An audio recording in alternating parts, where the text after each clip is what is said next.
एक मुल्क ने दूसरे मुल्क को तस्लीम किया, फिर सालों बाद उसी पर हमला कर दिया। सवाल यह है, क्यों? यह कहानी दो ऐसे मुल्क की जो पिछले 45 सालों से छुपी हुई जंग में लगे हुए हैं, इजराइल और ईरान।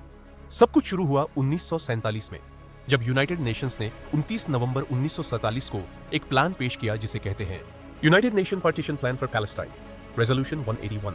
यूएन ने कहा कि पैलेस्टाइन को दो इंडिपेंडेंट स्टेट्स में तकसीम कर दिया जाए, एक इसराइल, एक पैलेस्टाइन। लेकिन 19 नवंबर 1947 को यूनाइटेड नेशंस जनरल असेंबली में वोट हुआ। टोटल 33 मुल्कों ने हाँ कहा इसराइल के हक में, जैसा कि यूएसए, यूएसएसआर, फ्रांस।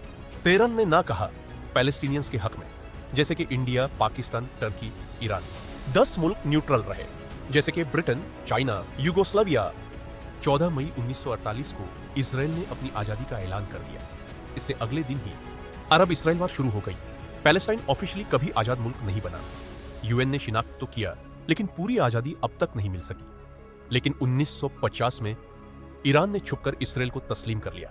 वजह थी ताकत, सियासत और वेस्ट के प्रेशर। उस वक्त ईरान एक मुस्लिम मुल्क था और उस पर शाह मोहम्मद रेजा पहलवी हुक्मरान था। 1941 से 1769 तक ईरान का शाह बादशाह रहा, मगर फिर 1799 में सब कुछ बदल गया। ईरान में इस्लामिक रेवोल्यूशन आया। शाह रेजा पहलवी को मुल्क से निकाल दिया गया और लाए नया लीडर आयतुल्लाह खोमेनी ने क़यादत संभाली और पहला जुमला कहा, शैतान बुजुर्ग कहकर इसराइल को से मुकम्मल दुश्मनी का ऐलान कर दिया। उसके बाद से ईरान ने हिजबुल्लाह जैसे ग्रुप्स को सपोर्ट किया जो इसराइल पर हमले करते हैं।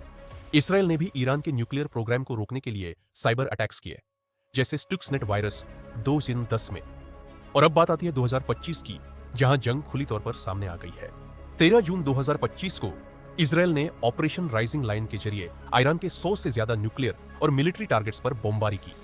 ईरान के टॉप जनरल हुसैन सलामी और कई साइंटिस्ट हलाक हो गए। कुल 78 लोग मर गए। उसी रात ईरान ने जवाब दिया, ऑपरेशन ट्रू प्रॉमिस 3। एक 50 से ज्यादा बैलिस्टिक मिसाइल्स और 100 से ज्यादा ड्रोन्स ने टेल अवीव और दूसरे इजरायली शहरों को निशाना बनाया। इसराइल में 3 लोग हलाक हुए और कई जख्मी। दुनिया भर टेंशन में है।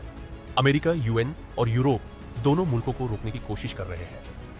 यह सिर्फ 2 मुल्कों की जंग नहीं, बल्कि मिडिल ईस्ट और पूरे दुनिया के अमन का इम्तिहान है। अगर आप ऐसे ही कहानियों में दिलचस्पी रखते हैं तो चैनल को सब्सक्राइब जरूर करें और लाइक करना ना भूलें।